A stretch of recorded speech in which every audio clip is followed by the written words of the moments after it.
Hello and welcome. Kerry here from Healing Humanity, the Power of a Proper Human Diet. And today I am thankful, grateful, blessed to welcome my friend Diane to the channel. Boston Carnivore Diane Ladd, welcome. How are you doing tonight? I'm doing great, Kerry. Thank you for having me. This is a lot of fun. Yeah, thank you for joining me. Diane and I did a video together many months ago. And Diane also has her own YouTube channel now, which is amazing and exciting because you have one heck of a story. Diane's YouTube channel, I do have linked to in the description below. And we're going to talk tonight. We're going to talk about carnivore, answer any questions you guys may have. So if you have any questions, please post them with a QQQ. And while people are still jumping on here, Diane, we always do this thing. We'll do a little giveaway. We'll give away a Healing Humanity shirt tonight. All right. So here's the Healing Humanity shirt. If you have a question for Diane or myself, whether it's just a regular carnivore question or something about MS, please post it with a hashtag ribeye. Hashtag ribeye. And we'll draw for a Healing Humanity shirt and give one of those away. And let me just see here. Hashtag ribeye. One other thing I wanted to mention quickly is, I don't know if everyone heard this or not, but I was talking to Ellen yesterday, who's good friends with Old Guy Carnivore Mitch. And unfortunately, yesterday he had a stroke and ended up in the hospital. So I posted a thing on my community tab yesterday. It sounds like he was doing okay because Ellen said she could hear Mitch speaking in the background, talking about carnivore to his nurse. So, but I had a lot of people asking me in the meantime, and that was the last update I had. But Ellen said to, unless something came up in the meantime, because I've been pretty busy the last couple hours, if anyone knows, let us know in the chat. But Ellen said that they would post some updates in the chat of Mitch's last live stream that I think went live yesterday or the day before. So now, Kerry, he spoke in Tampa, right? He did. Okay, yeah, he's awesome. Yeah, he's the best. And he suffered a brain injury several years ago. So they think that that might be what caused the stroke. But they had to do additional tests, and that was the last I heard. So if anyone has an update, please post it in the chat. Otherwise, make sure you go subscribe and turn on notifications at Old Guy Carnivore Mitch. I'm sure he'll be providing an update soon, or we'll hear from Ellen in the meantime. But Mitch is incredible, and we all wish him the best. It was really fun seeing him. You got to see him too out in Tampa. Yeah. I knew he was coming, and it was kind of a surprise to everyone that he spoke. I'm so glad he did. I think Kiltz kind of asked him at the last minute, "Hey, do you want to get up and speak?" And he knocked it out of the park. It was so good. He wouldn't stop talking. He's up there. Going to get the cane and right. Yeah, good stuff. Great guy. All right, so looks like we have some questions coming in. Please post your question, hashtag ribeye. I just got to press one more button, and then I want to make one other announcement real quick. We have a big meetup coming up. Diane just mentioned our meetup we had in Tampa, and I'm going to another one 1 week from today in Austin, Texas. And there's a couple tickets left. If anyone is interested in joining us out there, it's going to be a heck of an event. We have, let me show you guys the lineup real quick. So if you're interested in getting tickets for that, healinghumanity.movie/events. And there's the lineup. We have the Texas boys, Adam, Laura Knight Hughes, who's a great YouTuber. Dr. Kiltz is coming to that one as well. Nia from Nia's Way, and Pastor Jimmy and Annette. But wait, there's more. My daughter, all three of the triplets are all coming with, which is really exciting. I wish I was going. Yeah. And Emma's going to be speaking. And I keep joking with Alyssa. I'm like, I'm going to call you up there. I'm not going to really do it. She knows I'm joking because I don't know. At her age, I would have been terrified to speak in front of a group of people. Alyssa's really doing wonderful on carnivore, but she's not very excited about getting up in front of everyone speaking. But she will be there. Yeah. She'll be there mingling and chatting and talking to people. So I might jokingly say, next up, she's been preparing her speech for 3 months now. Don't do that to her. No, I won't. I That's won't. I not won't. nice. It'll She'll be a run lot out of of the fun though, room. right? That's what she said, Diane. She's like, if you say anything like that, I'm going to get up and walk right out. And I'm like, that might be actually kind of entertaining. But so healinghumanity.movie/events. I think I mentioned too, the Texas boys are coming. These are my friends, the Texas boys. They're a family of 8, and all of them are doing carnivore. And they're Wow. thriving. And so TD and Faith, mom and dad, are going to get up and share their story. So that's what it's all about. We do these meetups, and we have individuals get up and share their inspiring story and network. And we got a big lunch at this one too, a brisket lunch right in the same area. So it's Wow. going to be a lot of fun. So if you guys are interested in joining, meet up with us. We really appreciate it. All of the proceeds go 100% towards the documentary, so we can continue filming the documentary.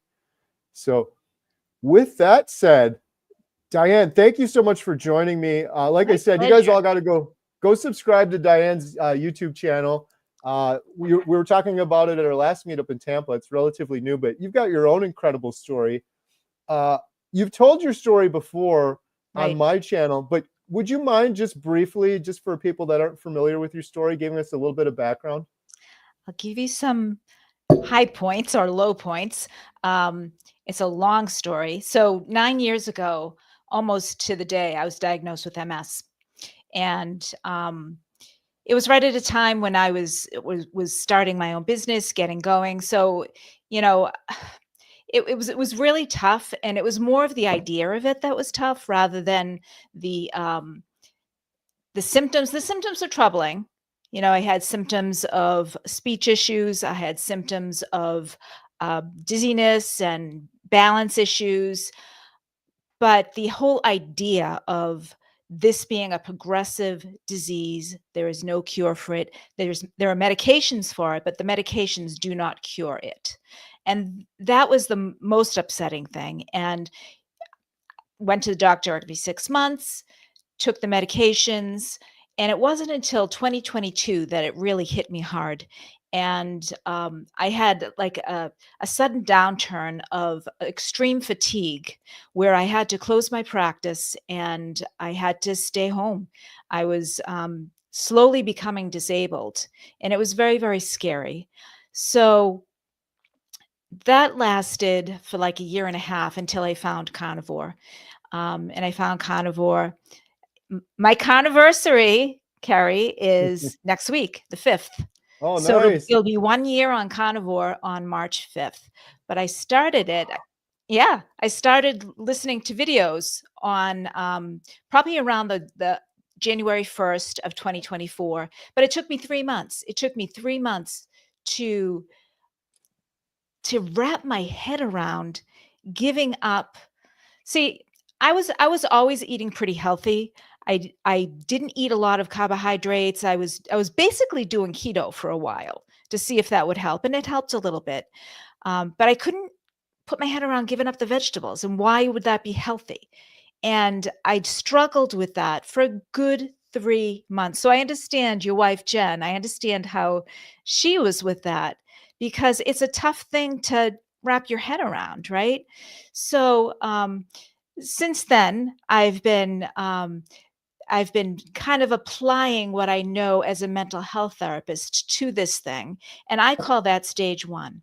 I call that carnivore is crazy because that's what you think, right?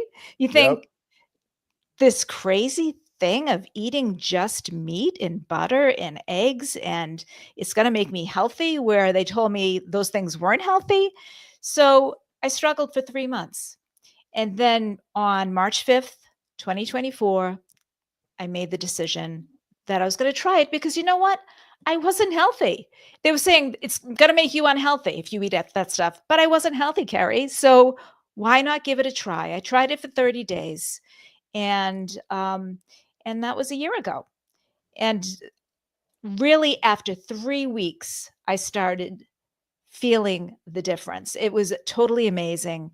I felt almost like when I opened my eyes 3 weeks later, the sun was shining brighter. I felt lighter. I felt more energetic. You know, I wanted to go to the gym. I wanted to take a walk.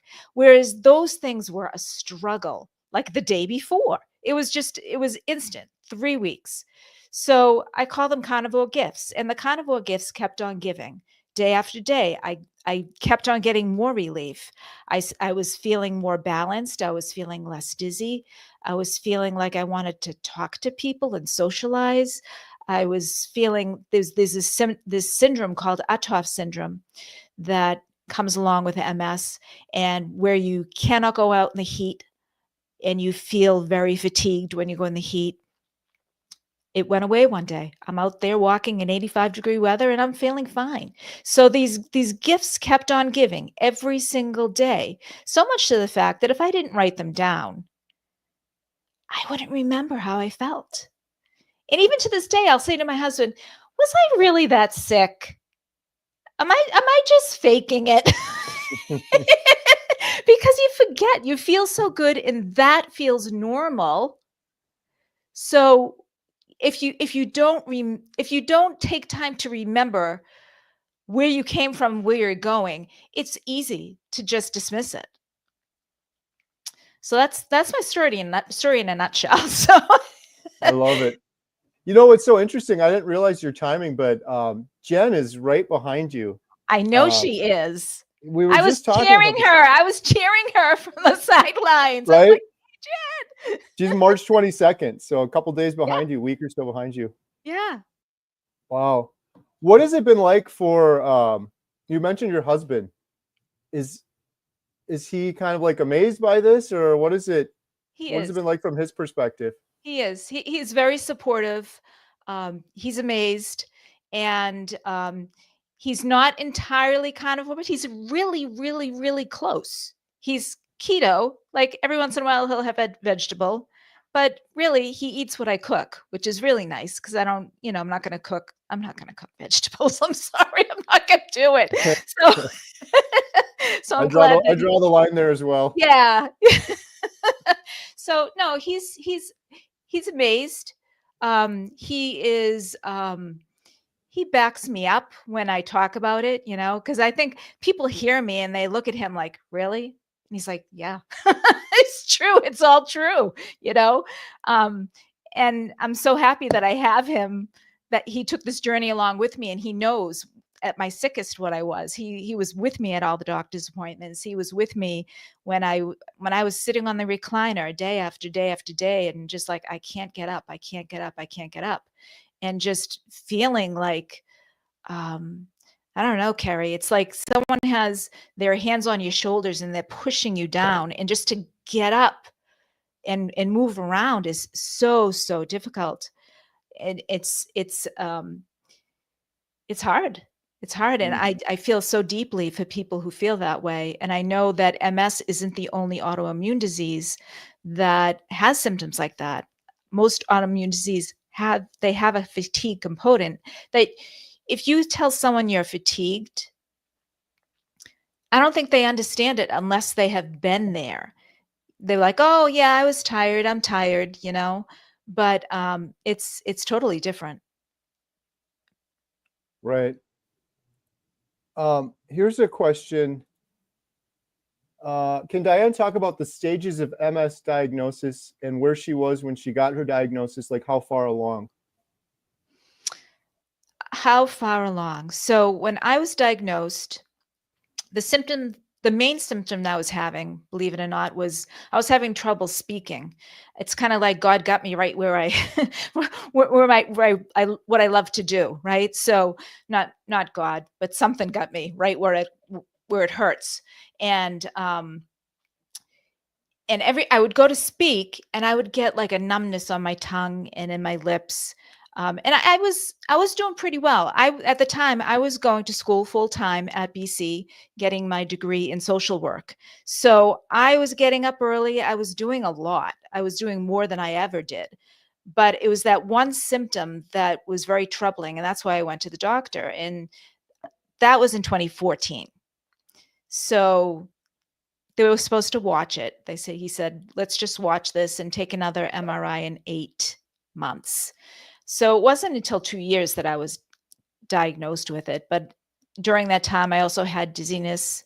I also had like a vertigo feeling. I was always walking. I was always mobile, so I'm very, very fortunate. But the symptoms were just very obscure. They were very different from each other, and one would come and then it would remit, and then another one would come and it would remit. But with the word remit, I don't mean go totally away. It would get less. But it seems like the symptoms were coming on one on top of the other. And I was always at the gym exercising, and I had difficulty exercising because when I would get my core temperature up high, I would just feel like rolling up in a ball. I was just felt very, very ill, very fatigued. I'd have to leave the gym, and I couldn't do yoga because I couldn't do inversions upside down. I would get super, super dizzy. So all these little things were affecting my life, not as um, not as terribly as a lot of stories I hear about people becoming numb on one side, um, and and having inability to walk. Um, However, when they give you the diagnosis, that is a possibility. So that's always in your mind. This may happen. I was fortunate that it didn't, and I got on some medication pretty early on, and that kind of kept me stable. I hope that answers her question. Yeah, absolutely. Wow, we got a lot of questions and comments coming through. We got Dr. Kiltz is here. Hello, Dr. Kiltz. Hey! Hi, And Dr. Kill. we got all the good doctors. Dr. Nelson is on here Woohoo! also. We all love Dr. Kiltz. Looking forward to seeing Dr. Kiltz down in Texas soon. Hey, speaking of meetups, if you guys can't make the Texas meetup, Dr. Kiltz has several meetups coming up as well. If you go to drkiltz.com, or I think it's kiltzmeetup.com, check at a city near you. Besides the Texas one, we're also going to be in Tennessee and Washington. Oh, that's awesome.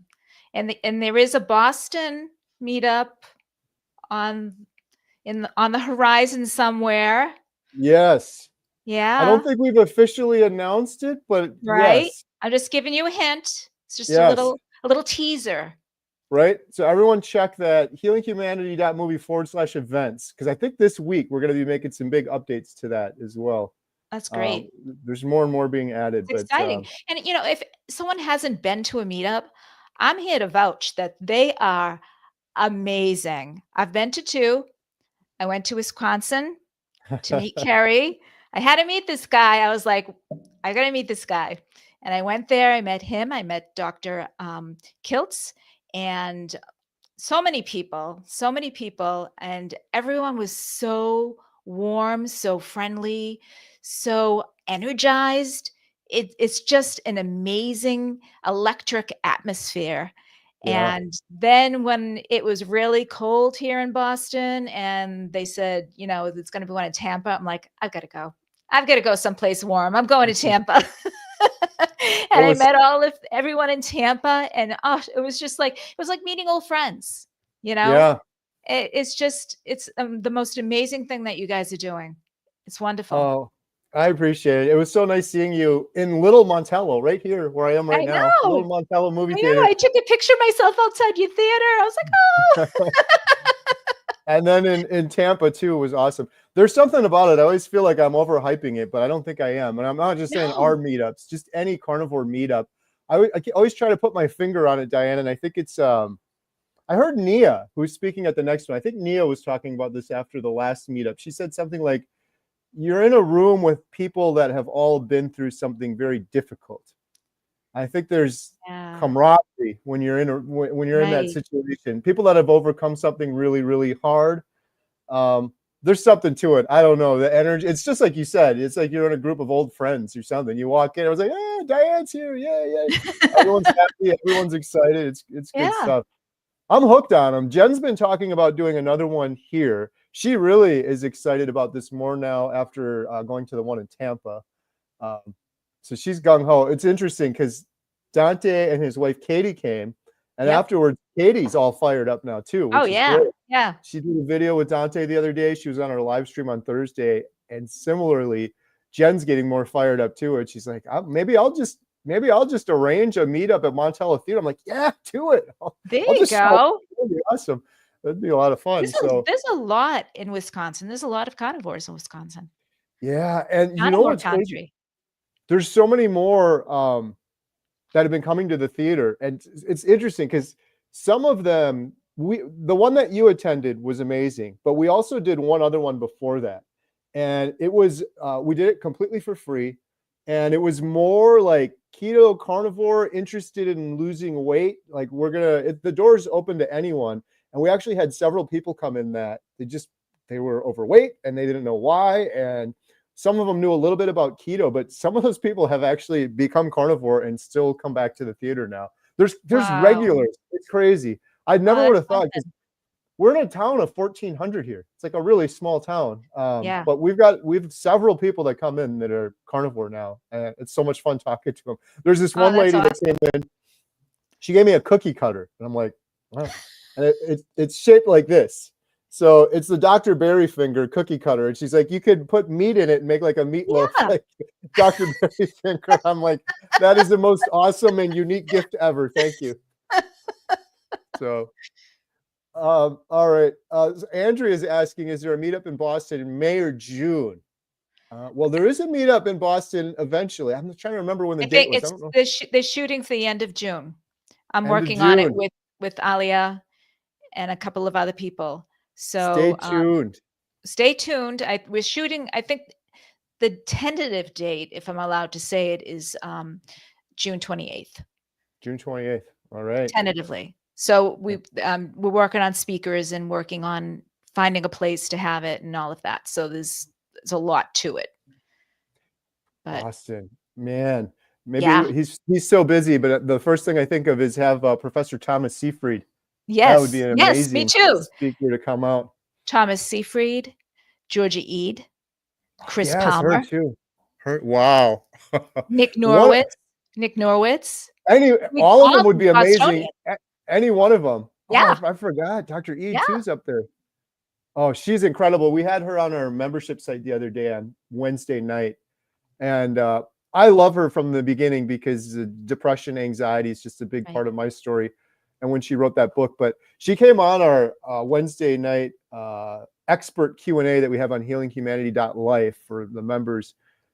It was like a master class. It was so good. I'm like, I've heard She's a lot of brilliant. this stuff before, and she was saying stuff that I'm like, wow, like, I gotta write this down. This is really helping a lot of people. So, oh, that's exciting. And we gotta figure that out.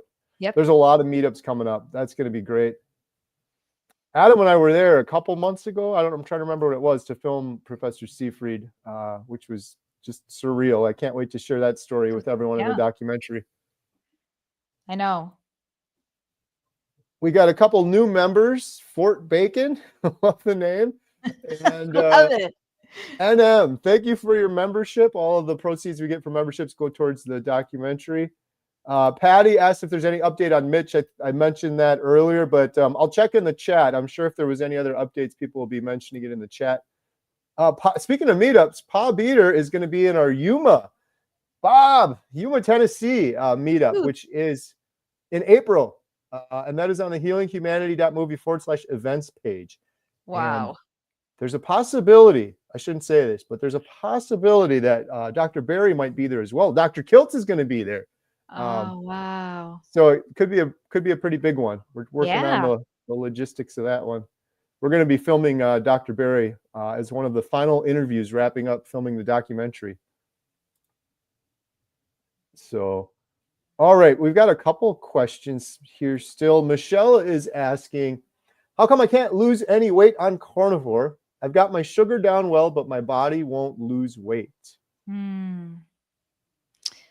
So her sugar is down, and I'm wondering if she had diabetes.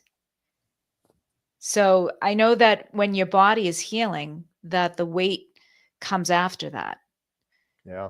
That's what I find anyway, and that's what I've heard from others, that your body can only do so much. You're asking a lot of your body. You're asking your body to heal things that perhaps have been going wrong for many, many, many years. So the body is taking priority to heal what is wrong or what is ailing you, and then the weight will come off. That's what Yeah, I'm told anyway. And I think women, for some reason, have more trouble with that than men do. I am with you 100%. And that's a good thing too, right? It can Oh yeah, get discouraging. Like, I'm not losing any weight, but if your body is healing maybe decades long of trauma, who knows what trauma. right. My wife Jen, who we were talking about, she's on her own journey. We did a video the other day and we were talking about this a little bit. I'm like, you delivered triplets. Like, what kind of trauma is that? Of course, carnivore is easier for me than it is for you. You delivered triplets and you were vegetarian most of your life. So everyone's going through their own thing, but your body is probably prioritizing the healing. My Yeah, friend Dr. Kiltz is on here right now. I know what he'd be saying as well is that being overweight, it's not a disease. not a disease, not So, you not know an what I issue. would recommend, Michelle? I would recommend recording all your non-scale wins. Anytime you have something like, "Oh, I don't have that indigestion anymore." Write it down. "Oh my goodness, I my A1C has dropped so many points." Write it down. Write down everything that you're feeling. When you feel happy, when you feel less anxious, take the time to write it down, because that's what your body's doing. Your body's healing, and you have to it takes time. It takes time. And just stay the course. Stay doing what you're doing. Yeah, 100%. And the only other thing I'll add is if maybe your body has already healed and you're still kind of just stalled out, a lot of times from what I found is that dairy or cheese can cause Yeah. people to kind of just stay in the same spot for a long time. I've heard that literally thousands of times at this point with all the Mhm. comments I've been getting over the last 2 years on my YouTube channel. Usually someone will say, "Hey, I stalled out in carnivore. What the heck's going on?" And then in the comments, the next person will say, "Are you eating cheese?" And then there'll be like 100 comments under that where they're all like, "Yeah, cheese stalled me out. Dairy stalled me out. Dairy caused me to stall." So the last thing on I this, can't eat cheese at all. yeah, If I me, eat cheese, my fatigue comes back the next day as well. So it's right, not only the weight stalls, but the fatigue comes back. yeah, I'm with you. I did cheese when I did keto for years, and it stalled me out, made me just feel kind of crummy and inflamed, and so I haven't done any cheese on carnivore, but cheese and heavy cream I think are the two big culprits Mhm, for a lot of people. mhm. Uh, the last thing too is we've got Bob Eater on here. We've been talking about this quite a bit. In fact, I want to do a whole video on it, and that is the weight only scale can be very tricky. It can be a very dirty tool to use for carnivore because you can be making good. There's a lot of people that have been actually making really good progress and they look on their weight only scale and it shows no progress whatsoever because Mhm. your body composition changes on carnivore. You gain muscle, you gain bone density, you lose weight. You look on the scale and it shows a big fat 0, but you're actually healing your body, maybe gaining muscle and bone density and losing weight, which is incredible progress. But you look at that weight only scale and you see a big fat 0 and you feel like you're failing. And then so people give up and they're actually making really good progress. So the smart scales, the Yeah. technology with those, they're like 20, $30 now too. You can get them on Amazon. Bob Eater was talking about this. We had this kind of epiphany on our membership site where he was saying, I've actually lost more when you look at the fat that I've lost, and then Absolutely. you account for the bone density and the muscle changes. There's actually more loss Yep. when you account for those things, and a lot of people don't account for those. So So Kerry, I have one of those scales, and for some reason, it just made me stepping on it like once a week made me crazy because you don't lose and gain muscle that quickly. But I did take a DEXA scan a year ago, so I'm going to take another one this year. And right, another thing is I measured myself, so I only lost 15 pounds throughout this whole thing. I didn't do it for weight loss. That was just kind of like a side effect. Um, However, I did my measurements, and I just recently took my measurements. I lost 14 and a half inches in a year. Actually wow, less than a year because I didn't wanna measure myself when I first started, so I waited, like, a couple of months. So, like, in 10 months, I lost 14 and a half inches.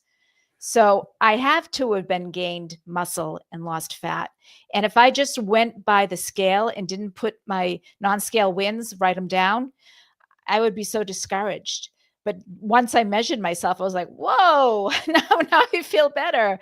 So, and then I'm going to get the DEXA scan in a couple months, and because this is a long term. This isn't like, I have done so many diets like you, Kerry. I have done so many diets where I'm like, okay, this week I lost 7 pounds. Next week I only lost 2 pounds. And, just wanting to see the weight all the time. That doesn't matter to me anymore. What matters to me is how I feel. Like, I have a whole different mindset around it. The weight is actually the inches, not because I didn't lose that much weight. I only lost 15 pounds. I mean, I could have lost that in 2 weeks, right? Not a year. I could have done it in 2 weeks, really. But it's the non-scale wins. It's how I feel, and I am smaller, obviously, if I measure smaller, and it is what it is. I could have been up and down that same 15 pounds all year, yo-yoing. And that's the other thing, is like, carnivore cures yo-yo dieting. Right. You don't yo-yo. And by the way, no other species of the millions of species on this planet yo-yo other than humans. Because when you go on carnivore, you're just eating naturally, and your body goes to its natural weight, and everything's just nice and natural.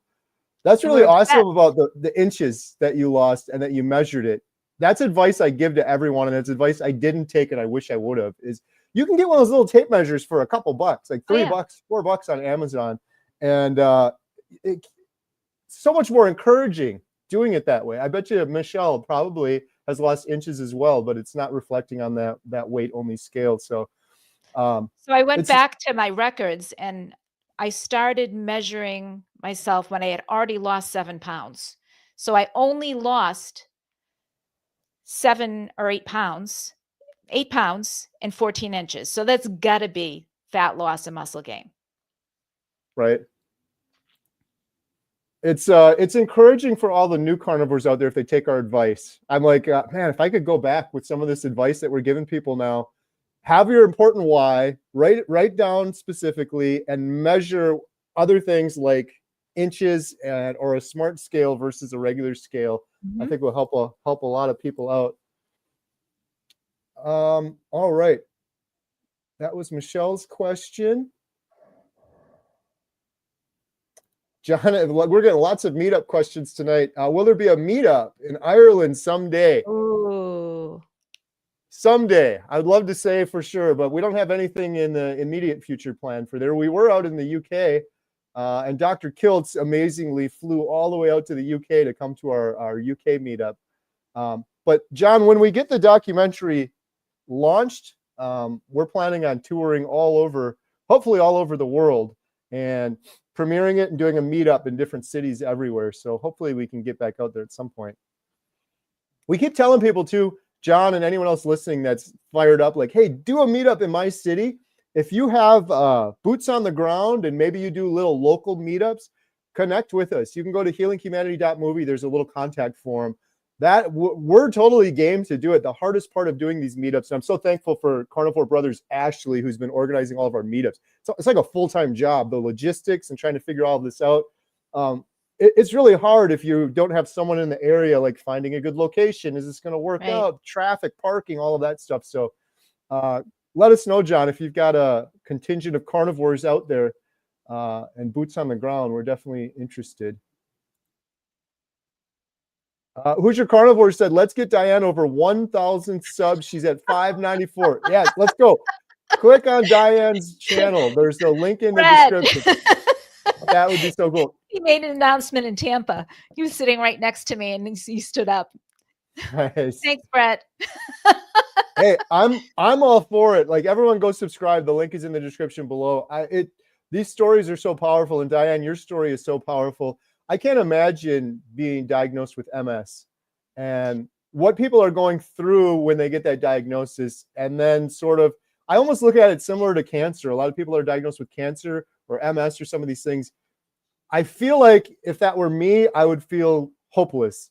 And the doctor's probably like, what do the doctors say to you? Like, here's some medication. This is the best you can do, kind of thing. Did you have any hope? Well, they don't really give you much. They say we have medications that might control it. So the medications, there are 3 tiers of medications, and when you start out on the lowest tier. They don't want to give you like the strongest medication, and you try that, and I did, and I failed it. And when you fail it, what happens is when you have a routine MRI, there is a new lesion on the MRI, either in your brain or in your spinal cord. I think I had one in my cervical spine. Um, thank God it didn't affect my abilities. So there are parts of the brain where you can get these lesions that are kind of like in a benign place that really don't affect you. And by the grace of God, that's where mine were, except for a few that gave me the annoying type of dizziness and things like that. But the medication, the first tier, is the most benign, and then you fail that, you move up to the second tier, and there are a few medications in the second tier. So we discussed which one would be better, and I chose that one, and I tried that one, and I failed that one. So I was in the highest tier. So the strongest medication, there was a medication called Ocrevus, which you can see the commercials. It's all out there in commercials. It's a once every 6 months, you go into the hospital for half a day and you have an infusion. And what it does is it kills all your B cells, all your immune cells. So you have T cells and B cells. It only kills the B. The T stay intact. However, that coincided with COVID. So Mm. COVID hits. Oh, sorry, this second tier doesn't work. We've got to hit you with the strong bullets, and we've got to knock out that immune system, because your immune system is attacking your body.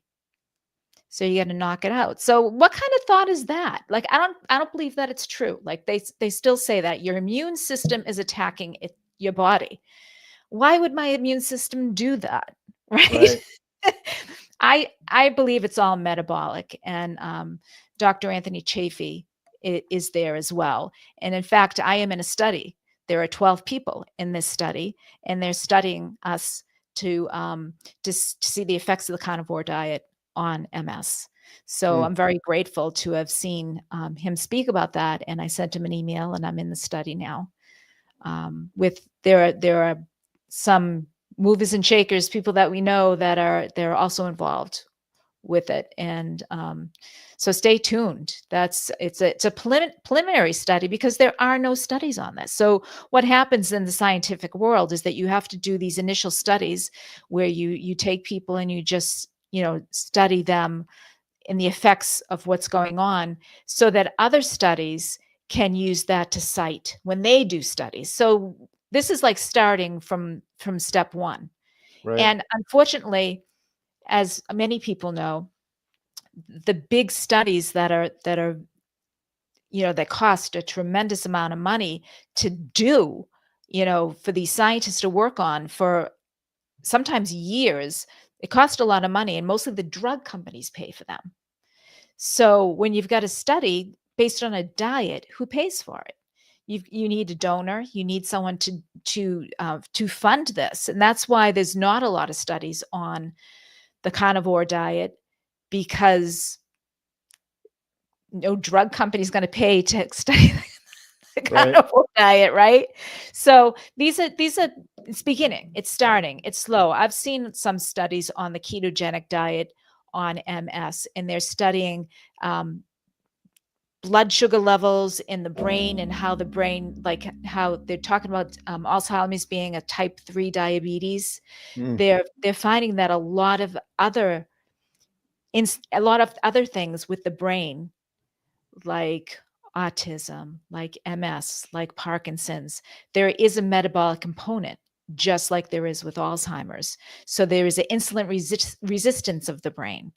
So I saw some studies about that in MS. There's an insulin resistance in the brain that they're just looking at. They're just starting to look at that now. So there is a lot of hope.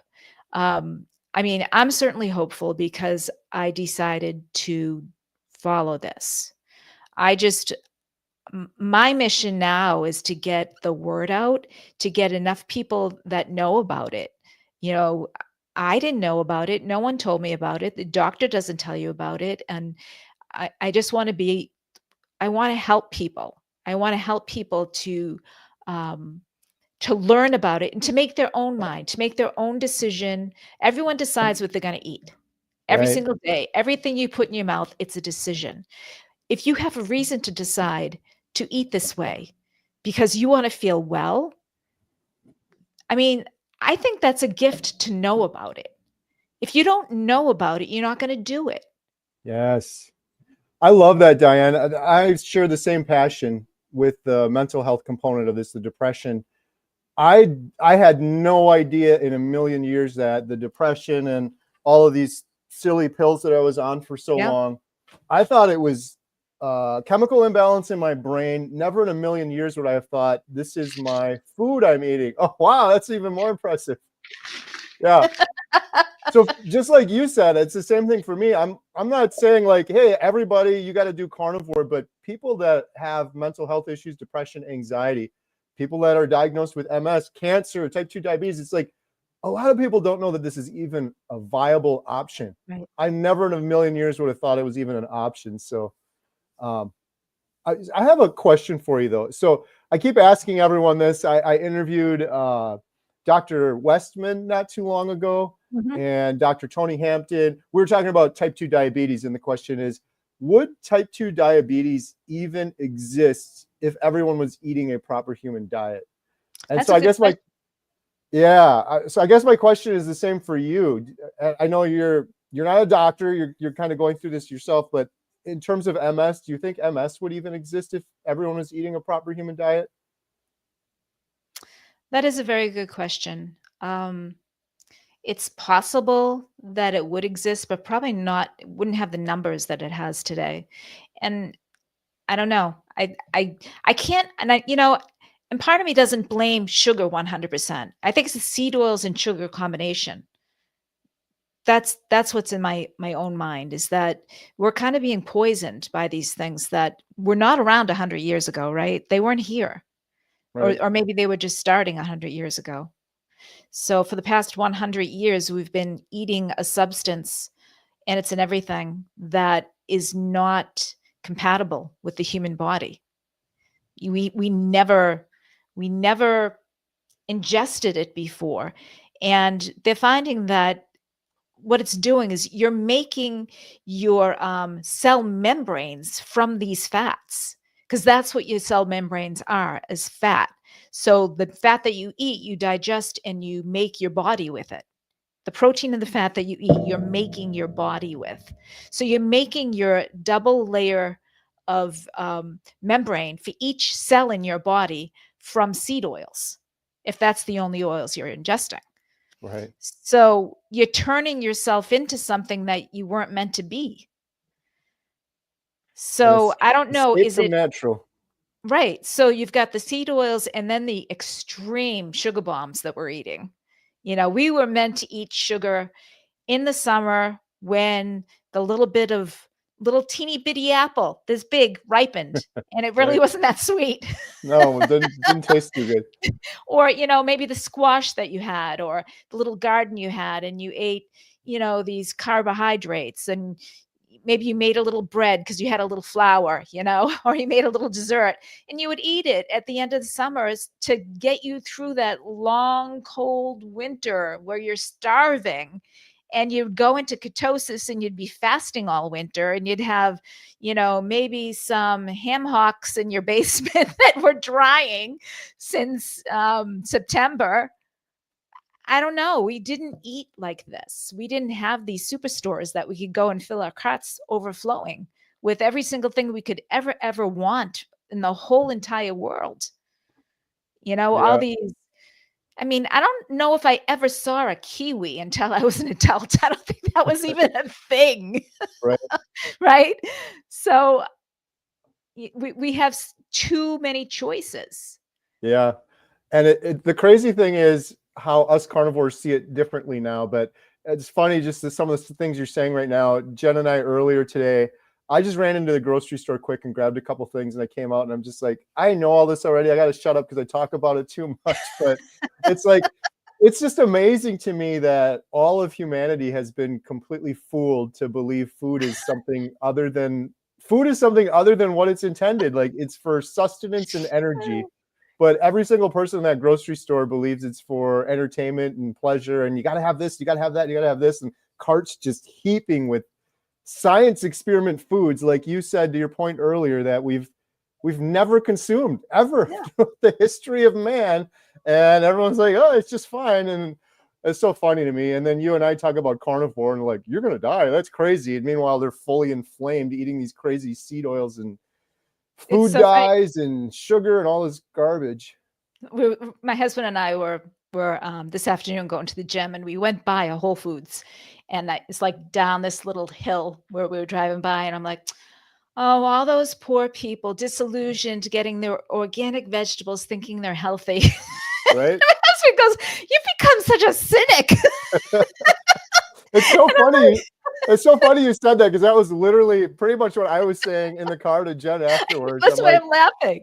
I'm not trying to be negative, but it is. Yeah. It's just He's like, crazy. you're such a cynic. I said, I'm only a cynic because I was in that store doing the same thing. Yeah, me too. I was thinking I was so healthy, like, okay, this is organic and this is fresh and this is this and this is that, and filling my cart up and feeling so good about myself. Me too. And me too, doing that, filling the cart up with all of that, and then steering far away from the red meat aisle, because that's going to clog my artery. I can't have that fat.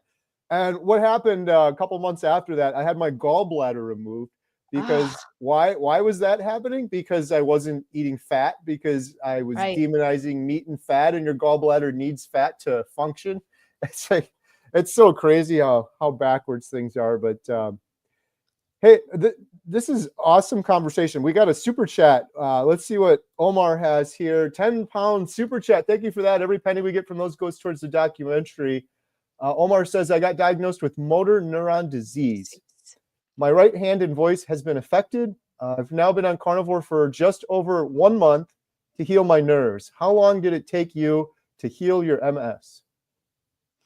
I'm still healing it, Omar. Still happening. I mean, I feel every day I'm feeling better and better. And it started at the 3-week mark. And I mean, I documented. I would suggest, Omar, that you document everything. I opened my notes app in my phone, and I put down like 137 days or whatever it is, and I write, I'm feeling great, this happened, or even if like I have some cheese and the next day I don't feel good, I'll put that in the app so that it reminds me not to eat it again. So I don't really know what motor neuron disease is. And I'm wondering if it's more of a peripheral disease, where MS is more of central nervous system, and where that's more of a peripheral. I hope that you feel better. I mean, how long have you been? A month, just over a month. So are you feeling anything? And how do you feel so far? Right. If you could just chime in and let us know. Yep. All right. Let's see. We've got some other questions here as well. Okay, here we go. Oh, who's your carnivore? Brett, thank you so much. Brett gifted 5 Homesteadhow memberships. Bob Eater, you guys are crazy. Thank you so much. I really appreciate that.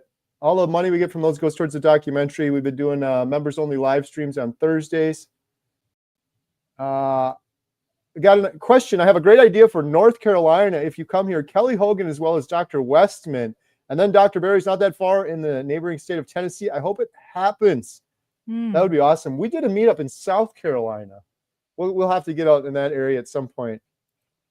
I was so fortunate. I had Dr. Westman on the channel a couple of weeks ago, and it was incredibly humbling to be able to talk to some of these good doctors like Dr. Kiltz and Dr. Nelson and Dr. Westman.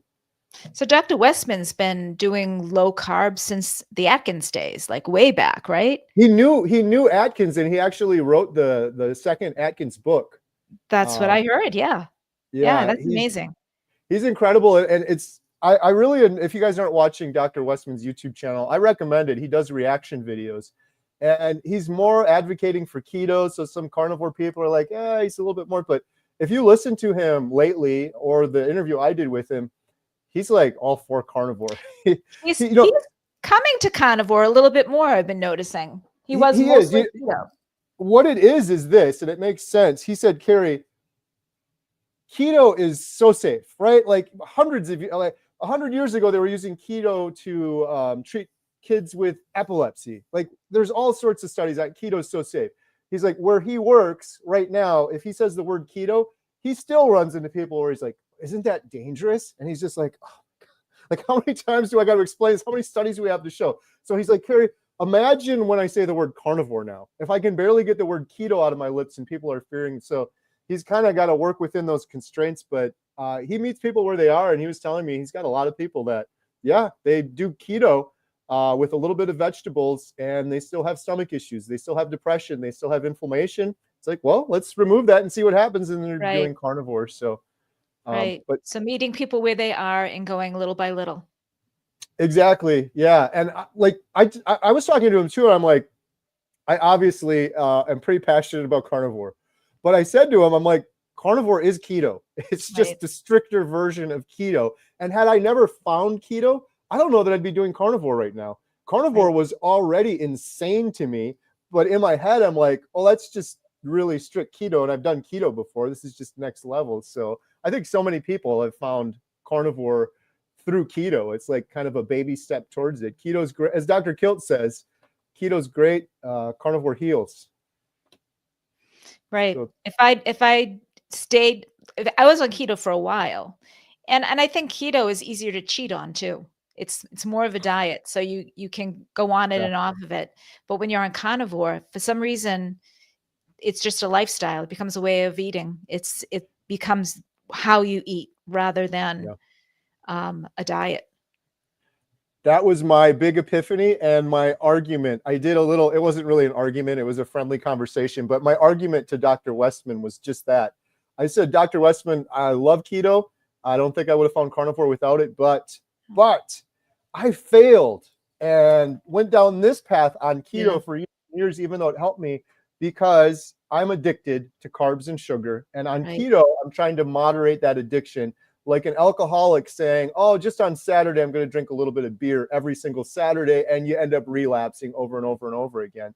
And he was with me on that one too. He's like, that is a huge part of the problem. And that's why carnivore is easy for a lot of people, because you're just abstaining. You're not trying to moderate an addiction, which is nearly impossible. My argument to him too was, it's like, I feel like, Dr. Westman, the majority of humanity is kind of more like me. It's not me with a big head, but it's just like when you look around in the world, it's like 9 out of 10 people have poor metabolic health. 70% of people are overweight. Kids with fatty liver disease. Depression's rampant. It's like, I think the majority of humanity is addicted to carbs and sugar and not admitting it. And people get mad at me sometimes when I talk about that, but the main reason I think it's important is because, like you were saying before, you don't know what you don't know. If people don't know that this is an option for MS or for depression, they're just not going to know it. And I feel like there's a lot of people that don't realize or admit they're addicted. They try to do keto. And if you lose 100 pounds on keto and then you gain it all back and then some, that is one of the most horrible things in the whole world. Devastating. And I lost and gained so much weight yo-yoing over and over again. I see so many people doing that. So that's why I get kind of passionate about the whole addiction thing. I think it's a bigger issue than most people. It's not only addiction, but it's a normalized addiction. It's very normalized. Like, this is just the way people eat. This is just what we do. It is what it is. So that's why we're abnormal eating this way, because, being addicted is normal. Yeah. And some people don't have to follow it so strictly. If you're young, if you're healthy, if you exercise, sure, you could eat some carbs and still be healthy. But it's so funny, because the people that are joining, that are subscribing to my page, I looked at the age bracket, and they're all my age. They're all between 45 and 70. There's no young people that are feeling like I'm feeling. It's all if you subscribe to a life of eating carbohydrates and having alcohol on the weekends or whatever, you don't even think you're doing that bad. It catches up with you. And then Yeah. by the time you're 45, 55, 65, you feel it. And what does our society call that? Aging. It's not aging. It's Not. not supposed to happen. You Nope. know, people aren't supposed to get heart attacks. People aren't supposed to get cancer, MS, Parkinson's disease. We're not supposed to get those things. Those Right. things are abnormal because of what we're eating and the lifestyles we're living. And like I said, Kerry, I exercised. I ate pretty healthy. People would say, wow, you're eating so healthy. But it's tons of vegetables. I ate like 9 vegetables a day. I ate vegetables all day long with my little bit of low-fat chicken breast Yeah. or my egg whites. You know, Yep. no fat and high vegetable, high poison. I poison Mhm. myself. And it doesn't affect you when you're young. Right. Not as often. Some people are affected. But for the most part, it's when you get into 45 and 70, that's when you're feeling it. Yeah. I totally agree with you on that. It adds up over time. The only other thing though is I wonder this next generation, besides the plants and everything that they're eating and it's inflammatory, some of the stuff this next generation's eating is just crazy. I often think about that because I'm like, man, I was so broken and so messed up, and on this, I'm like, I didn't eat as bad as these kids are that are coming up now, where they got the big Yep. Starbucks drinks. It's just Right. pure. It's like mainlining sugar right into your bloodstream. It's crazy. Some of the food dyes and all this other stuff. I don't know. It's all over. Here's a good question from Andrea. Can carnivore rebuild myelin sheath in genetic disease as well as autoimmune like MS? Friend's wife and son have ALD. ALD, okay. So I don't know is the answer that I'll give you. However, so if you're eating so your brain is made of fat and protein, 60% fat, 40% protein. Your myelin sheath is 100% cholesterol. If you're not eating fat and cholesterol, how are you supposed to replenish that myelin sheath? So I definitely don't think it could hurt. I think that that's what they're studying in these preliminary studies that they're talking about, to see if the carnivore diet will rebuild the myelin sheath. They don't know. I would guess yes. I would say it's not going to hurt. Let's see. Let's see if it happens. It's better Right. than not eating fat and protein and seeing what's going on. You might as well give it a try and see how you feel.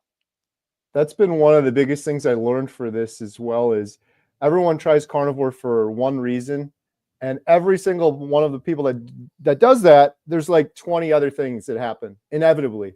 I did it for this reason. I did it for depression, but I got rid of the arthritis in my foot. I got rid of the brain fog. I got more energy. So um, definitely, I'm excited for those studies that are coming out, and that you're participating in those with Dr. Chafee. That's really Yeah, awesome. it's pretty exciting.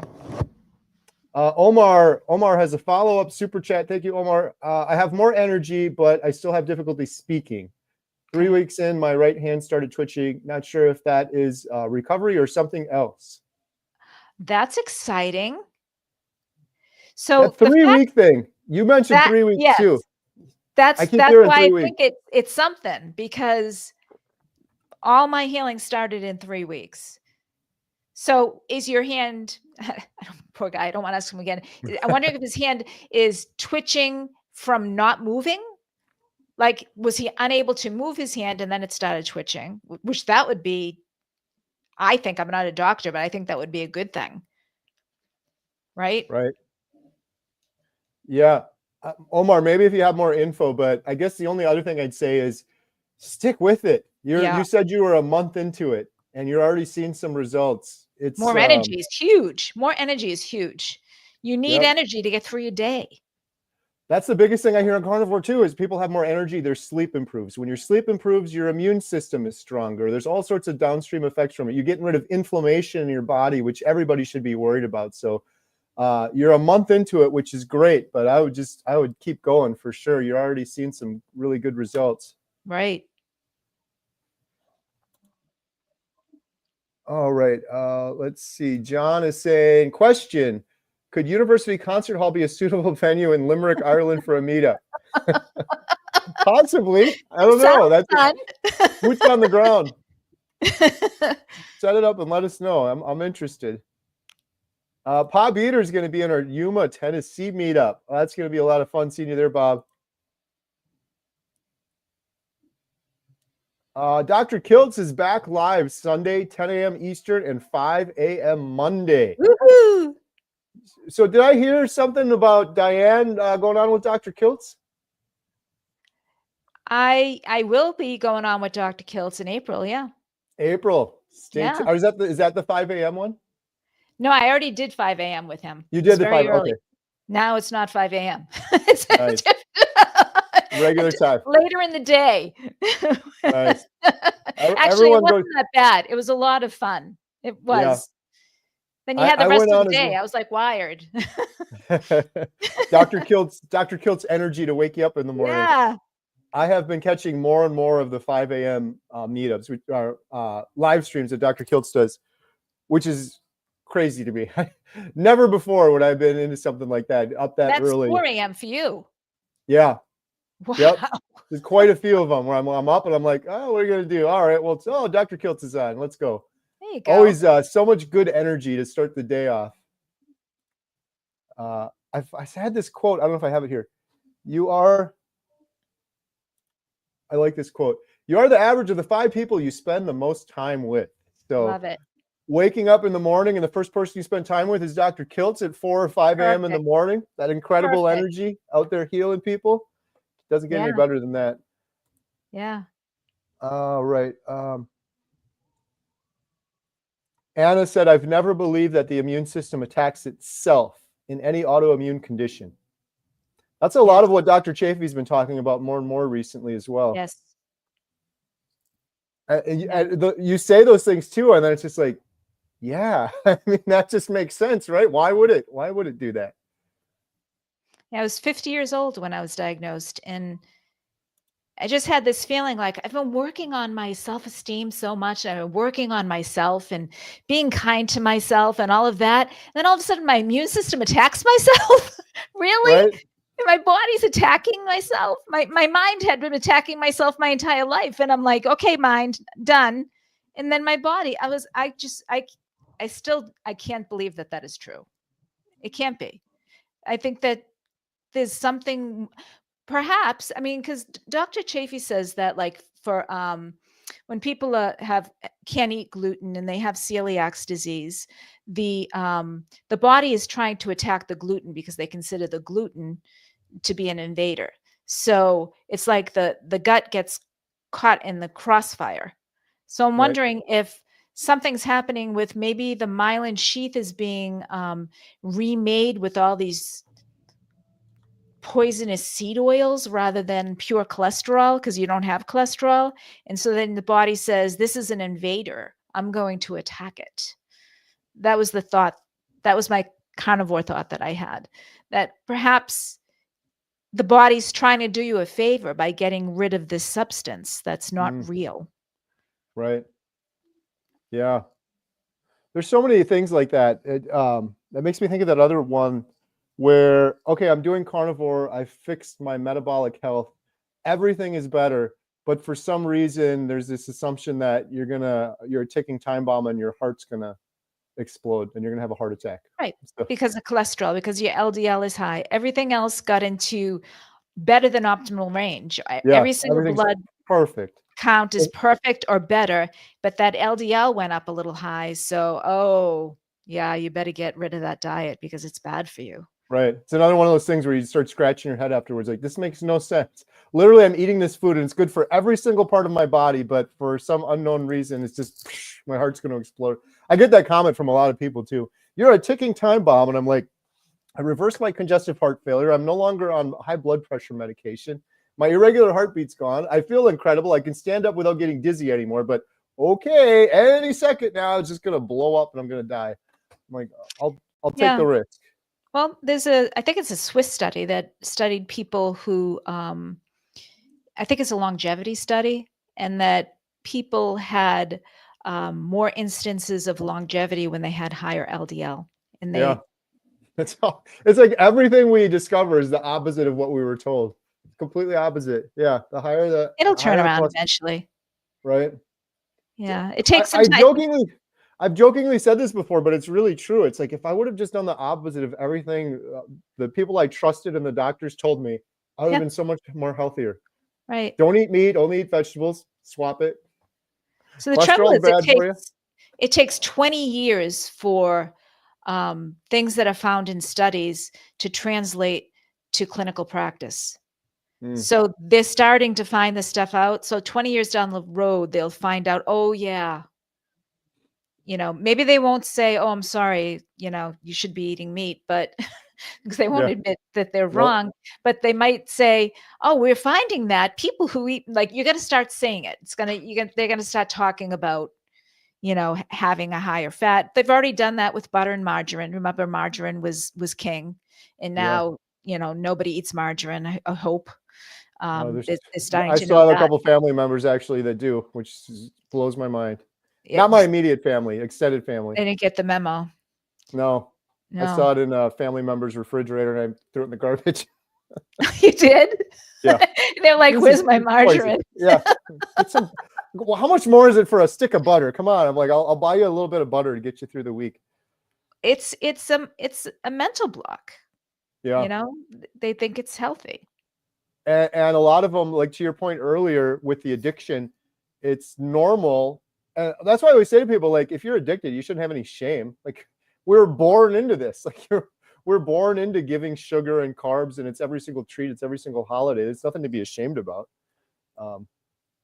Bill is asking, is the documentary finished? Newcomer to this awesome carnivore family. If not done, ETA. So, Bill, we're on the home stretch. We filmed 45 interviews. We have about 4 remaining, including Dr. Baker in Washington and Dr. Barry in Tennessee. And we're hoping to wrap up near the end of the year, early next year. And then we're also filming a series. Quick update.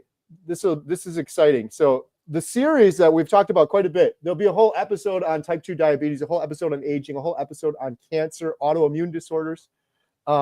We've already filmed quite a bit for that. So when I say we've done 45 interviews, some of those are just going to be a little bit in the documentary and then a longer version in that series. And we just got a rough cut of Bill Knott from Alaska, his entire story from start to finish. We filmed Bill day one, and then we filmed him a year later. And so the editor, John, who's incredible, he did the trailer that a lot of you guys saw. He just finished with the rough cut. It's got music in it. Jen and I watched it the other day, and I can't wait. I'm almost more excited for the series. So people will be able to watch Bill's story in the documentary. And they're like, hey, I really like Bill, or I really liked Maggie. And they'll be able to go watch a whole Maggie episode and a whole Bill episode. So we're on the home stretch. We're getting there. It'll be worth the wait. There's some people are excited about it. So I get it. I get this question all the time. The reason this isn't even taking longer than many documentaries of this size take a couple years to do. This one's taking a little while because several of the people we followed for a year, including Bill. So we follow Bill for a year, and then Mimi's another one that hasn't hit a year yet. So you have to add in another year for each of those people. You can't film them simultaneously, so it takes a little bit longer for those reasons. But it'll be worth the wait. I can't wait. It bothers me having these stories and not being able to share them right now. Like here, just everyone's got to hear this, but I realize that if we wait and put it in the documentary, it's going to reach a lot more people. And that's the goal of it, is to reach as many people as possible versus trying to get it out there sooner rather than later kind of thing. So Dr. Kilt said to Diane, you telling the simple story, Diane, is the most important study. He is so sweet. The stories, Right, Dr. Kiltz, the stories are the most important things. And what are studies? They're just stories. Yeah. It's all stories. So, yeah, Us we've got to humans, tell them. we love our stories. I've got a new book I was just reading talking all about the importance of stories and how everything in life, if you really start thinking about it, it's all stories, Right. including, by the way, when you go to bed and you're having dreams, it's more stories. Oh, wow. I never thought of it that way. It's all about the You're stories. telling But yourself stories. yeah, that's why I'm shouting out Diane's YouTube channel as well, because you're bravely sharing your story. You mentioned earlier you have a lot of people, your peers, that are in your audience, because your story, Diane, is going to inspire people. There's other people out there with MS or other people that can relate to you. So uh, I have fallen in love with these stories through this process. It's like they're so Right. important. Well, you're I feel documenting them on the documentaries, which is wonderful, so everyone can see them. I've had yeah. people reach out to me with MS. I've had a few, and I've only I did my first video February 2nd, and so it hasn't been that long, and I've had people reaching out to me and talking to me, telling me their story, which I think is, I mean, I'm just so honored to be able to be a keeper of their story, for them to feel comfortable enough to tell me. I think it's such a human thing to be able to share things with people. And you know, YouTube has made this possible to share to a lot of people, but then you get the person, and I'm sure you get the thousands of people that say, Kerry, this is what's happening with me. They feel comfortable enough because they saw you to tell you their story. And it's just such an honor to be the keeper of that. Yes. Oh, you said that so well. It's an honor. It's a privilege. It's humbling. Like I can't think of anything better to do in the world than it's a responsibility too. I feel Yes. a great responsibility to get these stories out. Jeff DeProsperous, for example, his story is so powerful. It's going to be in our documentary. But yeah, I'm excited. There's so many more stories coming out too. That's the other reason people keep saying, "When's the documentary going to be done?" We were drawing a line in the sand, and then we added one more person to it. We talked about this last time, but Hal Cranmer. Hal Cranmer is the man that's running several long-term care facilities. I think he's got one in Oh, Washington, yeah, one in yeah. Arizona. He's got people, elderly residents that go to these Yeah. long-term care facilities. He's feeding keto carnivore diet, proper human diet, and sending them home. Yeah. I am like, how can we not? We have to have that in the documentary. The thing with the He's documentary is amazing. I yeah, saw him on Michaela Peterson's show, I think. incredible. Talk Yeah. about a hero. Like Yeah. what is more hopeless than ending up in one of those facilities? And the thing that people most say when they're in one of those is, I just want to go home. He's got actually a lot of people that are actually going home. They're fixing their diet and they're able to go back home. And they're testing them for, I think it was Alzheimer's. There were a couple of tests where they were testing their abilities before and then after, and they're seeing significant improvements. It's So, really incredible. Kerry, that type of environment is perfect for studies, Right. because you have someone that you're feeding them, you're taking care of them, you see what they're eating, you can measure exactly how much they're eating and how much they're not eating, and you have the medical know-how to measure their cognitive ability, their physical abilities, their psychological abilities. You can measure every single thing, and they are under your care anyway. Right. So a lot of times studies are unethical, or, you know, they're not thought of being true, because especially diet studies, what did you Yeah. eat the past 1 year? The nurses study, right? What did you eat the past year? So you have to remember everything you ate in the past. I can't Yeah. remember what I ate this morning.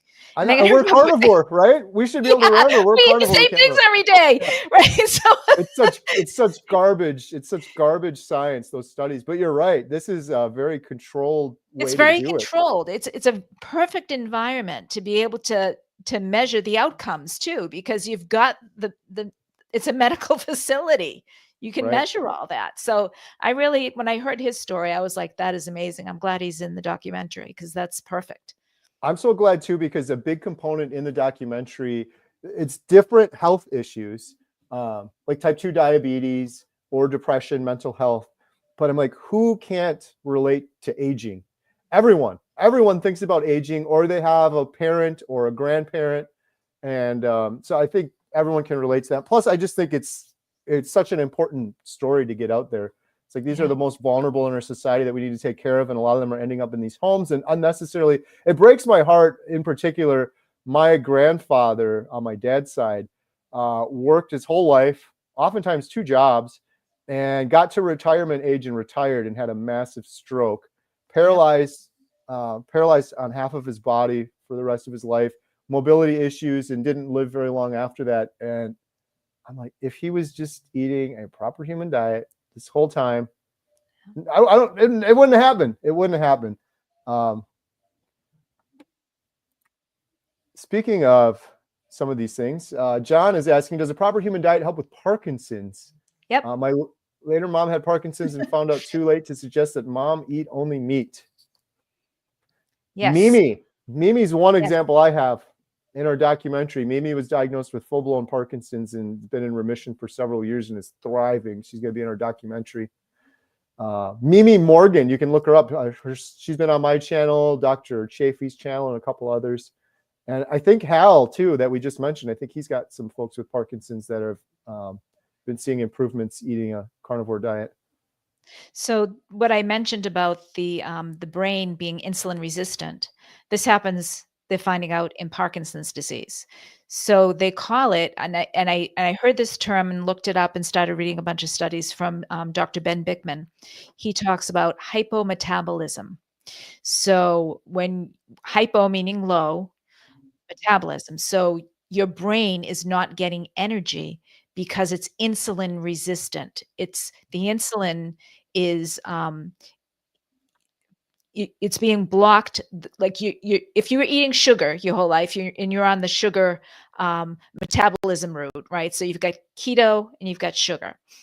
So if you are only eating sugar, there comes a time where your brain, along with your muscles, along with your pancreas, everything else becomes insulin resistant, which means it blocks the sugar from entering the cell. So in Parkinson's, they're finding that this occurs, that your brain is flooded with sugar, the cells, sugar all around it, but your brain is not absorbing it. So it doesn't have any energy to survive. So the brain starts dying. You start getting the fatigue, it dies little by little. And they're finding this with Parkinson's, with MS, with Alzheimer's disease, all these diseases of the brain. It has to do with hypometabolism and insulin resistance. Yeah. So you just switch to a keto diet and you put your body into ketosis, and it has a whole new energy supply. It has a whole new fuel, ketones, and ketones power the brain. And it turns the brain back on because it has the fuel it needs. Good stuff. Good answer. All right. Drew is asking, anyone have any updates or intel on Old Guy Carnivore? I'll just repeat this because I know there's some new folks on since I mentioned earlier.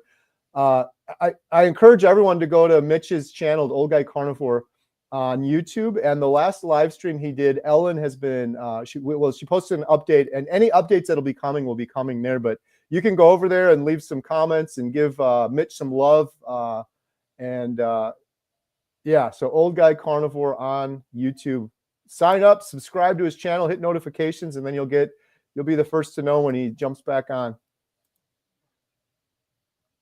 Mervet is asking, talk about your eating without a gallbladder.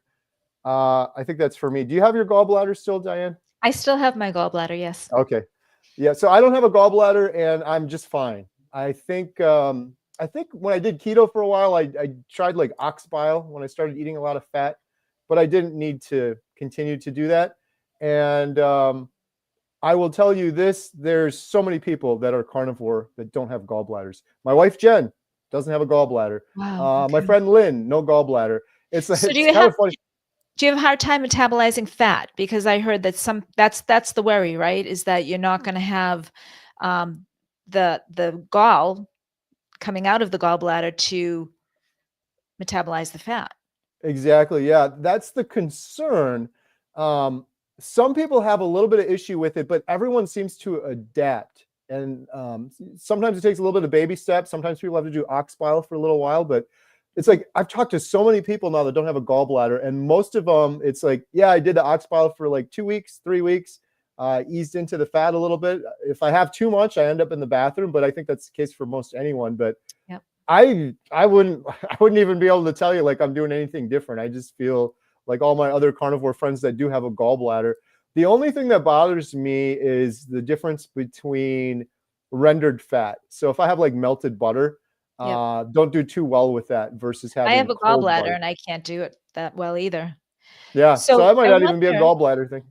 sometimes you can grow a new gallbladder. Do you hear I, that? Like I've under your heard that. liver, you can get like this little pouch that serves as Yep. a gallbladder. I wonder if you Yeah. did that. I wonder. I don't know. I wonder. Something's going on, but I've heard that from so many people. And the funny thing is, just learning more about all this, I'm not a doctor, right? I'm just a layman.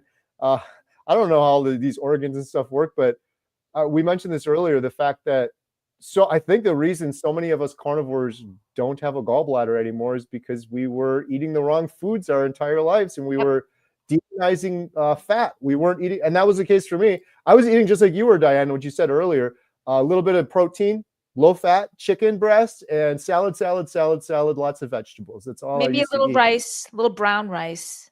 Yep. But Yeah. almost no fat. I have congestive heart failure. I can't eat that, to the point that I ended up losing my gallbladder. So, but yeah, the good news is there's so many people that say I can't do carnivore and have a gallbladder. I'm like, almost every carnivore I know doesn't have a gallbladder. You can do it. You can do it. Just maybe take some baby steps, and you'll know. Like if you start eating a lot of fat, the tricky part is when you start carnivore, a lot of people end up in the bathroom with number 2 for a little while. Right. And That's that normal. doesn't necessarily have anything to do with your gallbladder. It Nope. could, but it could also be your gut biome and your body adjusting to burning carbs to going into burning fat for fuel. A lot of people end up in the bathroom for a little while for that. Right. When that happens, I always tell people, I told myself, I'm like, good. Like I deserve that. That's 43 years worth of abuse and toxins and garbage I put in my body. I got to suffer for a little bit, a week or two, and get all of that out of my system, and then I'm fine. But yeah, most people are fine without the gallbladder. All right.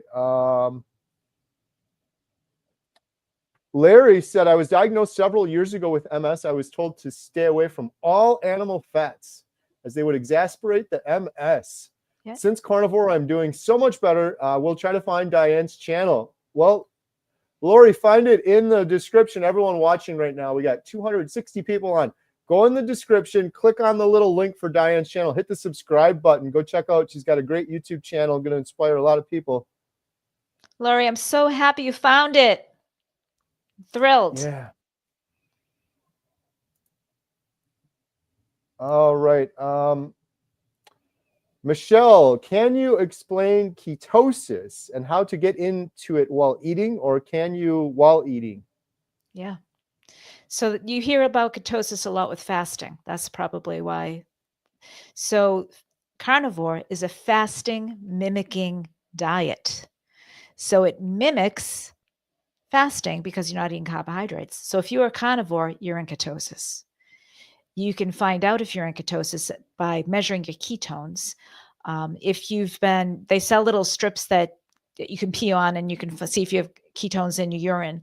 But I heard that once you're a carnivore for a little while, they don't really work because you have more ketones in your breath and more ketones in your blood than you do your urine. But you can get a little measuring thing called a Keto Mojo, and you can measure. I want to get one. I don't have one. You can measure the amount of ketones in your blood. So when you're in ketosis, you're burning fat. That's a fat burning mode. And when you're not in ketosis, you're burning carbohydrates. So if you keep your carbohydrates really low, it depends on your system. Some people have to keep it negligent. You have to be, some people have to go like below 10 or below 20. Some people have to go 0. to be in ketosis. And the lower you go with the carbohydrates, the higher you are in ketosis. Ketosis is what your brain wants.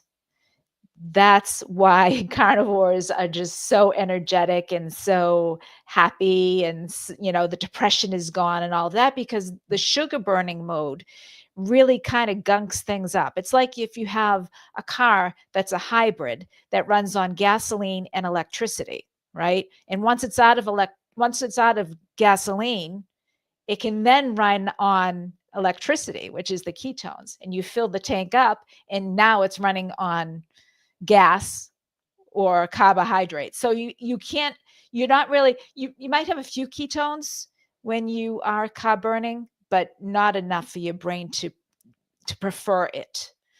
And your body too prefers it. But if you're eating the carbohydrates, you're not in ketosis. You're not fat burning. You've got all this fat on your body that you want to burn, but you're burning the toast you had for breakfast. You're not burning the years of fat that you have on your body. So once you eat fat, you start burning fat. Does that make sense, Kerry? Yeah, that's really good. I love the advice too. The Keto Mojo is great. I have one. I used it once or twice, and then I just don't really have a need to use it. But it is important, especially, Michelle, it sounds like you're kind of worried. Are you in ketosis? Are you not? I mentioned earlier we had Dr. Eid on the other day giving us a master class. And that was one of the reoccurring themes of advice she was giving people. She's like, well, are you in ketosis? How deep into ketosis are you? Are you at a therapeutic level of ketosis? And one of the things she told me, which I've heard before, but just the way she was saying it was really interesting. She's like, you have a couple dials on Carnivore. You can dial the protein and you can dial the fat. And some people need to dial down the protein a little bit and up the fat. And that could get you into that deeper level of ketosis where you're in almost a therapeutic stage of ketosis. And there's people like Professor Seyfried advocates this for people with cancer or people with serious mental health issues, depression, things like that, where if you get into that deeper, more therapeutic level of ketosis, that's where you need to be when you have some of those things. But it's so cool having a tool like the Keto Mojo. You can go on Amazon. You don't need a prescription. You can go on Amazon. You can buy a Keto Mojo. Right. It comes with little strips, and you can just test it, and then you can rely on the data. Right. Because I don't know, like I could be having more protein than I should. So that's that whole fat protein ratio. And who talks about it is Dr. Boz, Dr. Annette Bosworth. She does this whole math problem of the Dr. Boz ratio, where your ketones are high and your blood sugar is low. And it's for therapeutic ketosis. Right. So I'm going to do more testing myself. The thing I like about carnivore is you don't have to test, but everyone's doing carnivore for a different reason. And a lot of people are doing it for serious reasons. And if I was, I did it for a serious reason. And luckily I've got to most of my goals now, but if I was starting again, I would be testing that all the time. The only thing I could say is I have been in some very deep therapeutic levels of ketosis when I've done fasting. I did that 1 8-day fast. I felt so good. I felt amazing. Really? Yeah. So that's amazing. Yeah, so I've been thinking like I don't necessarily want to do another 8-day fast, maybe, but to be able to achieve that level, I think the reason I felt so good is because I was in that deep therapeutic ketosis, and I could do that if I messed around with those dials a little bit, like Dr. Reed said, and up the fat a little bit more and reduce the protein and see where it's at. So coming soon. I'm gonna be doing that soon. I'm just as a fun little experiment to see. It feels great being in a deeper stage of ketosis. I don't know. I don't really track that much either. So a lot of times I'm probably having too much protein and not enough fat. All right, let's see. We got 1 or 2 more questions here. Question from Dennis. How do people handle insomnia from high cortisol on beef and butter diet? I'm eating very high fat, no caffeine, no drugs, no alcohol. So he's saying that on a beef and butter diet, he has higher cortisol? I guess. I guess so. I wonder, Dennis. So, again, not a doctor. This would be a good question for Dr. Kilcher, one of them. But I wonder, talking about those dials again, are you not having enough fat where you're not getting into a deeper stage of ketosis? You're consuming too much meat that's converting, what is it, gluconeogenesis, where it's converting over, maybe causing the high cortisol. I guess the only thing I can say on insomnia is I have talked to several people that do carnivore, and their sleep changes where My they'll wake up. insomnia stopped Yeah. from Most of the carnivore. people, the sleep improves, right? Yeah. So I was up 4 times a night with horrible insomnia. And once that was one of the things after 3 weeks that got better. Right. And I'm up, if I'm up once a night now, it's only to use the bathroom and then I go right back to sleep. No insomnia. I'm just wondering about,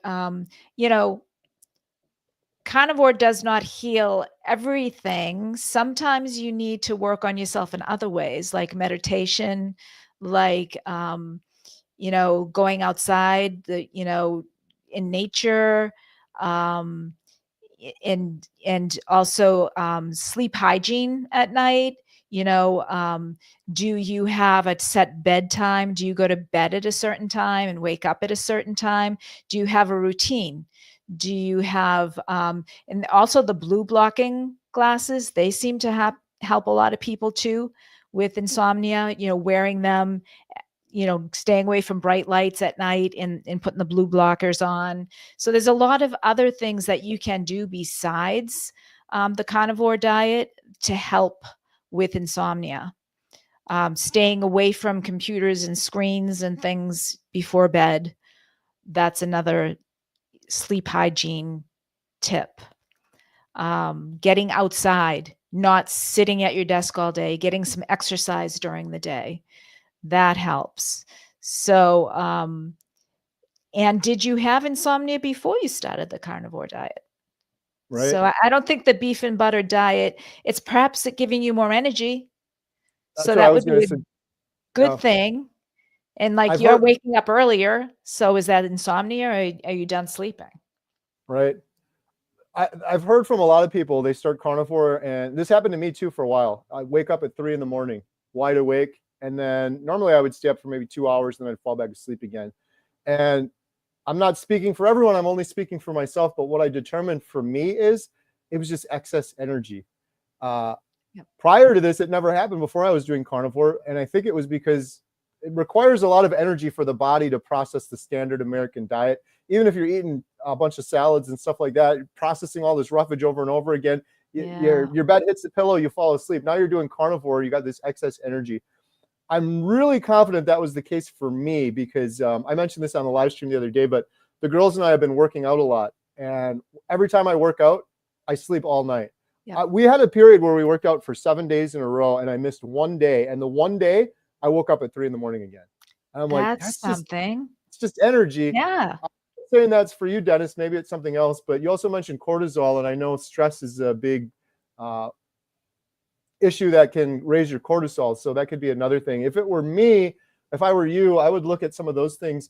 If you're having trouble sleeping, like Diane said, sleep hygiene, exercise, getting fresh air, maybe changing the time you eat could affect your sleep a little bit. But I always ask people too, are you waking up exhausted? Because maybe you just, maybe your body's just like, I'm good. Like that's enough sleep and you're waking up. That was the case for me. It was annoying because it's like, I should be sleeping now. It's 3 a.m. But then I would stay up for a couple hours, usually fall back asleep, and I'd wake up and I'd feel just fine. It wasn't like I was walking around groggy or anything like that. I feel fine. Like I have more energy than I have my entire life after that. So it was just an energy equation, I guess, for me. And also with cortisol, you have to find the sweet spot. Sometimes you can over-exercise and cause your body to have more cortisol. And if you under-exercise, you have more. So you have to find like maybe just weightlifting, maybe just walking, not running, Right. So you've got to find that sweet spot. That's one other thing too that I think is really important. A lot of people do carnivore perfectly, but they'll still have issues, sleep or depression, anxiety, things like that. Sometimes it's just stress. Have you addressed those things that are causing that stress? You have there's people with cancer too, that they do everything right on carnivore, but they still have this stress, which a lot of people will have if you have cancer. There's not a lot you can do about it, but the stress releases cortisol. Cortisol turns to glucose, and then you're refeeding and kind of perpetuating that. So some of this stuff is easier said than done. But when we filmed Tammy Peterson for the documentary, that was one of the most incredible things, because she's like, I don't know how I did it, but I was just like, I'm not going to let this cancer worry me at all. I'm not going to let it take a toll on me or bother me. And she wasn't just talking. She literally like didn't worry about it at all. And I think that was a big reason that she's still here right now, 6 years later, in remission. And trauma can cause your body to, to be higher glucose and higher insulin. So any type of assault on yourself like that, having any unresolved trauma, can absolutely raise your cortisol and raise your blood sugar and cause weight gain and cause this whole cascading of things that happen. So like you said, it's just not, I mean, and I really think too, that once people go on the carnivore diet, there's like sometimes these underlying issues come up and they have to resolve them. They kind of like, they come to the surface, and absolutely. Right. Scooby the dog. This is Ellen, Scooby the dog, Mitch's friend, our friend too. She said, I have not heard anything new as of tonight. A couple of people are asking about Mitch, Old Guy Carnivore. I know today was a very busy day with tests, consults, meeting with docs, etc. Mitch's son says he is reading messages and they're helping. So that's the best you guys can do. Everyone's worried about Mitch, which is wonderful. Send him some support and love. Send him some messages. Go on over to his channel. And Ellen also said she will post updates under Mitch's last live stream. So you just go to Old Guy Carnivore Mitch, go to his channel, find the last live stream. I was on there earlier. I left some support, a little message, but you could see any updates there. And in the Discord group, the Carnivore Community channel. Okay. All right. Thank you for that. Awesome. Well, thank you so much, Diane, for coming on tonight. This has been great. Thank you, Kerry. This is a lot of fun. I feel like I met some new people, This is really cool. Really cool community. Inspired some new people. There's quite a few questions in here about MS and people that were in a similar situation to you. So I think your story is really going to inspire some people here. Well, if anyone has any questions, you can find me at Boston Carnivore Diane Ladd and ask me anything that you have on your mind. I'll be happy to answer. Absolutely. Yeah. So everyone go check out Diane's channel as well. Link in the description below. Hope to see a lot of you out at the meetup. If you want to join one of our meetups, it's healinghumanity.movie/events. And then the last thing, I got to shout this out real quick. The team of volunteers we have been working really hard on our membership. Oh, I still got to give the shirt away. Oh my goodness. We got to give the shirt away. We'll give the shirt away right now. I'm sorry. That would have been bad. I was just going to say, our membership site, healinghumanity.life. We had Dr. Georgia Eid on. We had Dr. Baker on. If you need community, some people just need it for 30 days. There's a discount code below. We have courses. We do like 7 or 8 Zoom calls a week, including with the doctor experts, including breaking addictions calls. And you can get 50% off right now. There's a promo code in the description for that. And now we'll give away the shirt that I almost completely forgot to give away. All right, the winner of a Healing Humanity shirt, and thank you all for all your great questions. I don't have the official drum roll sound effect, but we'll just go with it. The winner of a Healing Humanity shirt is Kelly Norman. Congratulations. Yay. Kelly Norman, you've won a Healing Humanity shirt, and in order to claim your shirt, I'll put this up on the screen here so you can see it. You have to make sure you're following Diane on YouTube, and then go to healinghumanity.movie/giveaway. There's a little form you can fill out there, and we'll send you out your Healing Humanity shirt. All right. Thank you so much, Diane. I really appreciate it. Thank you, Kerry. Open invite. Look forward to chatting with you again. Excellent. And seeing you at another meetup. We'll see you in Boston, I'm sure. Absolutely. Awesome. Good Thank night. you, Diane. Thank you, everyone. Have a good night.